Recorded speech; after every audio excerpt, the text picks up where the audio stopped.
On est la moyenne des 5 personnes autour de nous. Bah tu savais que cette phrase elle est fausse, complètement fausse. Je vais te le dire à travers cette vidéo, tu vas découvrir que finalement ce mythe des 5 personnes, eh bien tu vas pouvoir le mettre à la poubelle. Enfin, en tout cas, voilà, on va mettre de la nuance. Moi, c'est Guillaume, j'accompagne les entrepreneurs à dépasser leur blocage inconscient pour atteindre le succès et devenir des références. Et aujourd'hui, on va parler de cette phrase qui dit qu'on est la moyenne des 5 personnes qui nous entourent. Est-ce que c'est vrai? Alors, spoiler, non, comme je vous ai dit déjà depuis le début, c'est pas du tout vrai. À la fin de la vidéo, vous allez savoir comment analyser réellement, en fait, l'impact et l'influence des personnes autour de vous. Alors, première chose, c'est quoi l'origine de cette phrase et pourquoi c'est devenu aussi populaire en fait. Alors la phrase elle vient d'un monsieur voilà, qui s'appelle Jim Rohn, c'est un conférencier en dev perso et du coup bah lui il a lancé cette rumeur. Ça n'a pas de fondement scientifique direct, par contre ça vient justement d'observations psychologiques qu'on a pu faire, comme par exemple l'apprentissage social. Donc pour ceux qui ne savent pas ce que c'est que en gros on imite des comportements des personnes qui sont proches, par exemple quand on est enfant et qu'on apprend à marcher, bah, c'est en regardant les gens marcher, ou bien voilà, qu'on connaisse le danger, c'est pareil, c'est par l'observation de nos parents qui nous disent que c'est dangereux, etc. Et par l'observation, du coup, on imite. Ensuite, il y a la contagion sociale. Donc en gros, c'est les émotions et comportements qui se propagent dans le groupe. Donc ça veut dire que par exemple quand vous êtes triste, bah en général, voilà, les gens qui vont avoir de l'empathie un peu quand même, hein, pas les gens qui sont pas du tout empathiques, mais les gens qui sont très empathiques, eh bien vont le ressentir. Et d'ailleurs, il y en a qui sont très très empathiques et du coup, voilà, dès qu'il y a un petit truc, ça y est, eux ils sont encore pires que la personne de base. Mais en tout cas, ça vient aussi de ce principe-là de contagion sociale. Et ensuite, il y a le troisième aspect, c'est les normes sociales. Donc en gros, que chaque groupe a ses règles qui sont implicites et donc en gros qu'on va correspondre à ces règles implicites quand on est dans un groupe. Par exemple, si tout le monde dit des gros mots à chaque fois et que bah, c'est comme ça qu'ils socialisent dans le groupe, vous, même si vous dites pas de gros mots à la base, vous allez commencer à dire des gros mots. Mais du coup, pourquoi l'idée en elle-même, elle a l'air plutôt correcte, hein, mais pourquoi elle est trop simpliste en fait? Vous allez voir que c'est pas une mathématique, la moyenne des 5 personnes, non. C'est pas comme ça en fait. Parce que là aujourd'hui, la manière qu'on a de l'entendre cette phrase, on a l'impression que c'est vraiment, il faut les compter les gens autour de nous, il y en a 5, ok c'est bon, les 5 personnes les plus proches, c'est eux qui vont nous influencer. Alors que non, pas du tout, on est influencé par de nombreuses choses, et pas que des personnes d'ailleurs, donc on va le voir justement tout de suite. Les influences que vous pouvez avoir, vous allez avoir effectivement les gens autour de vous, mais vous allez aussi avoir votre famille, vos collègues, les réseaux sociaux, vos lectures, vos propres pensées et également les pensées qui sont inconscientes, donc que vous allez capter dans l'inconscient collectif à force de voir des choses, de capter des petites infos, etc.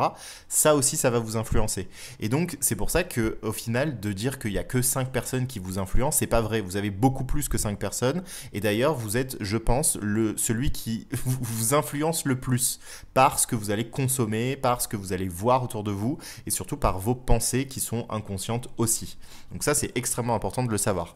Moi, par exemple, quand j'ai quitté la France pour m'installer au Mexique, bah, j'avais pas les 5 bonnes personnes en fait hein, autour de moi. Donc pour me motiver, ça a été voilà, j'ai dû me motiver tout seul. Il y avait personne qui était au Mexique, il y avait personne qui était en train de voyager au Mexique, et pourtant j'ai quand même voulu aller au Mexique. Pourquoi? Parce que parce que j'avais des pensées, des croyances internes qui me donnaient envie de voyager déjà.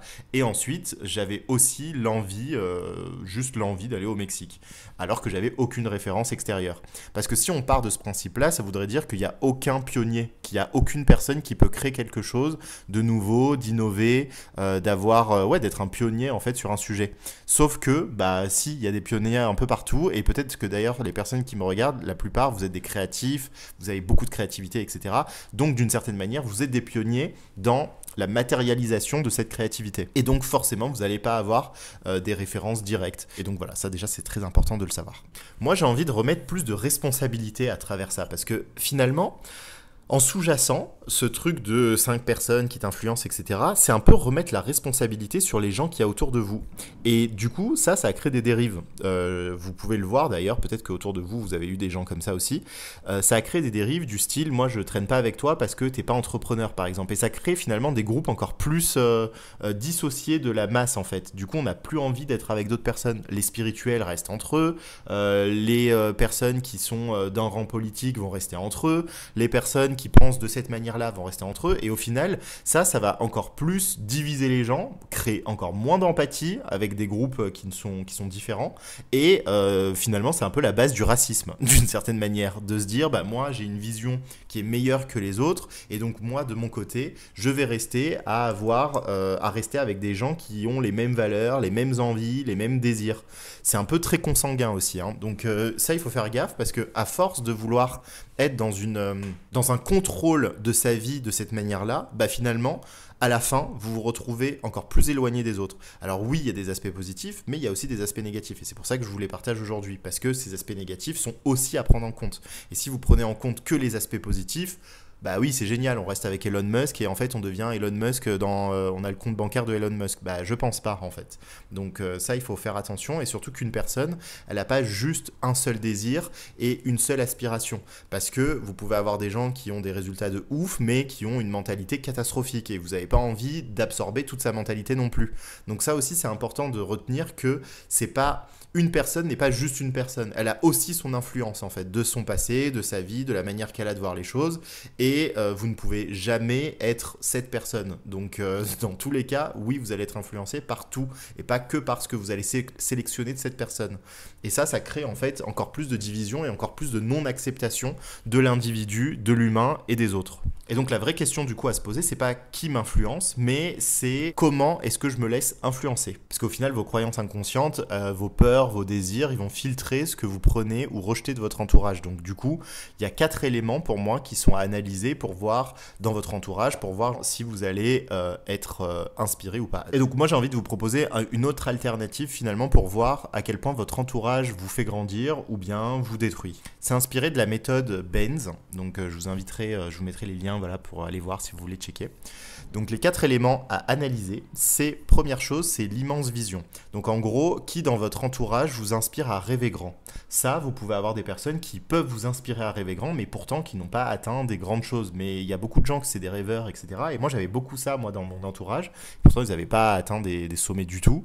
Mais ça nous a permis déjà de s'inspirer les uns les autres et de commencer à avoir une vision qui était vraiment grande en fait. Moi ça m'a extrêmement aidé dans ce que je fais aujourd'hui et dans le fait que j'accompagne aujourd'hui des personnes à devenir des références. Donc ça c'est hyper important d'avoir des personnes comme ça autour de vous. Et ces personnes, comme je vous dis, elles sont pas obligées d'avoir des résultats de ouf dans leur vie, mais elles ont des visions qui sont grandes. Ensuite, vous allez avoir aussi la facilité, donc qui simplifie votre vie ou vous rend vos défis plus clairs. Ça, c'est des personnes du type coach un peu dans leur énergie, tu sais, celles qui vont t'aider à faciliter un peu les choses, qui vont avoir un regard différent, qui vont te poser des questions et en fait, ça va être plus clair. Ça, c'est quelque chose qui est important aussi à avoir autour de vous, des personnes comme ça. Et ces personnes-là, comme je vous ai dit, elles peuvent avoir ces caractéristiques sans avoir la vie que vous rêvez. Donc voilà, c'est aussi important à prendre en compte. Ensuite, la nouveauté qui vous pousse à explorer de nouvelles idées. Ça, c'est aussi très important pour que vous puissiez innover, vous tirer vers le haut, vers de la nouveauté, quelque chose qui n'est pas du statu quo. Ça, c'est très bien aussi.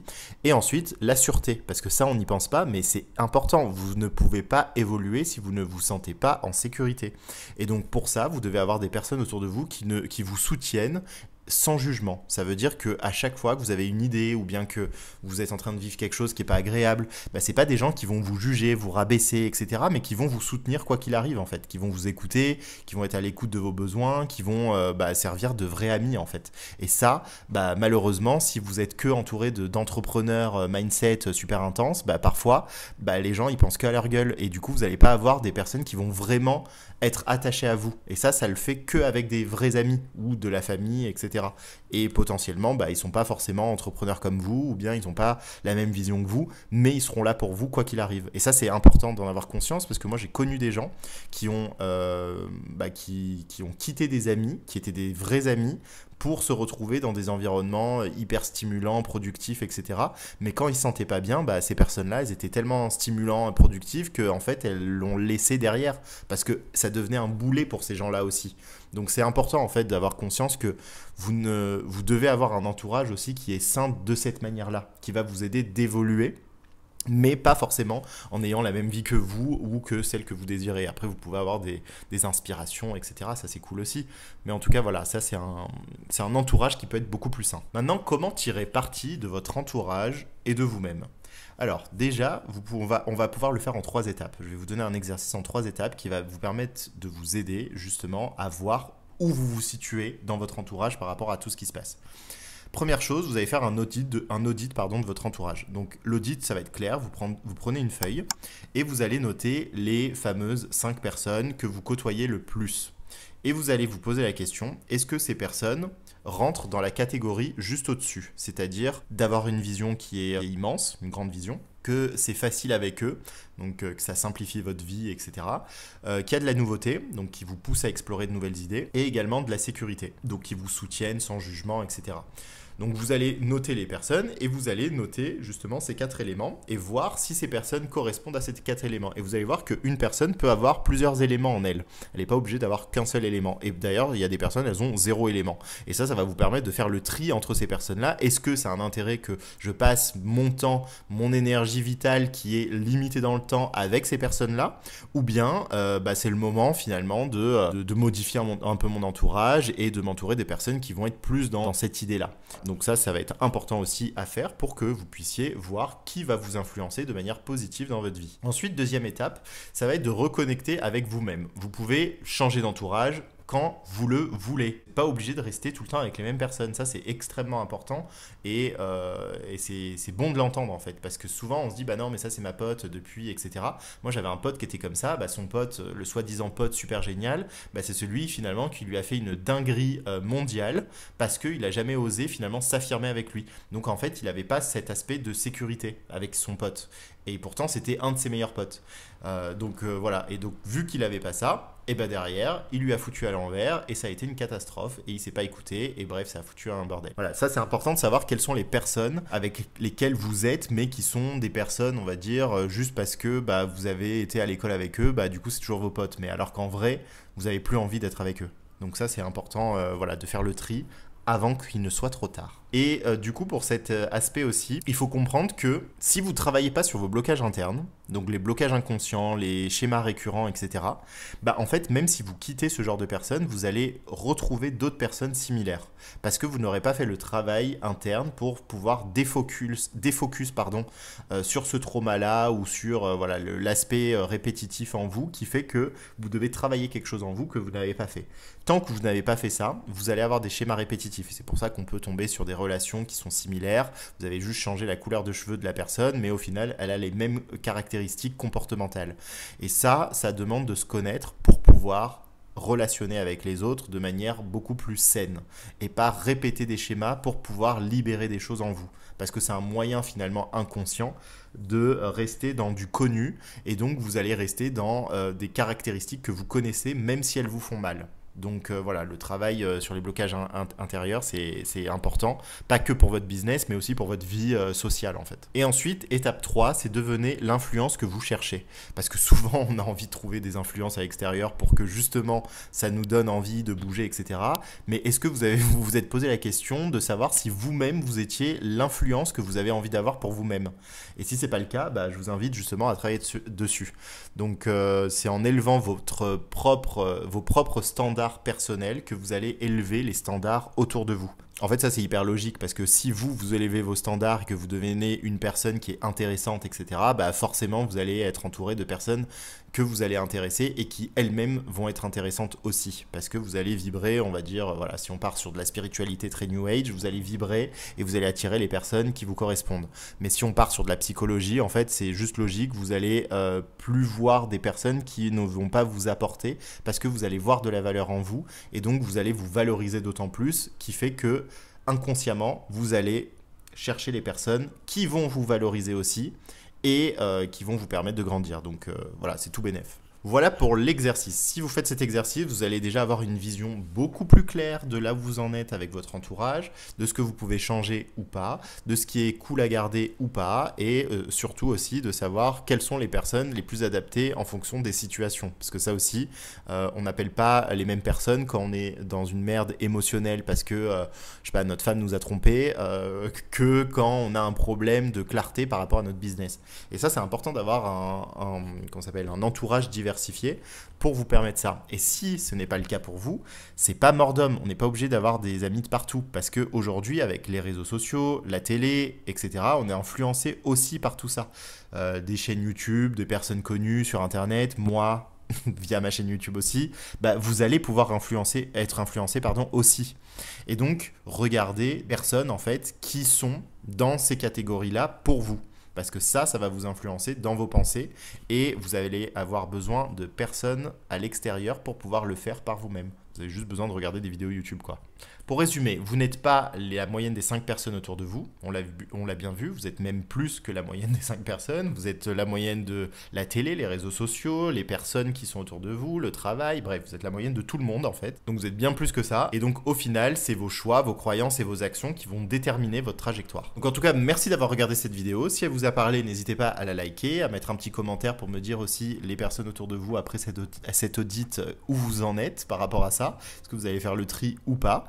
Et si vous voulez suivre mes aventures pour vous donner encore plus de contenu, etc., exclusif, et également faire partie de la communauté des messages, enfin des mails privés, eh bien vous allez avoir le lien qui est juste en dessous.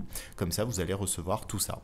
Et puis, nous, on va se retrouver très rapidement sur une nouvelle vidéo. Dites-moi dans les commentaires aussi si vous avez une vidéo, enfin un sujet que vous avez envie que j'aborde. Je prendrai note de tout ça, et puis j'aborderai ces sujets. Sur ce, faites attention aux personnes autour de vous, mais sans trop faire attention parce que finalement, c'est pas que les 5 qui comptent, mais c'est tout votre environnement. Donc sur ce, bonne soirée, bonne journée et je vous dis à très vite. Ciao.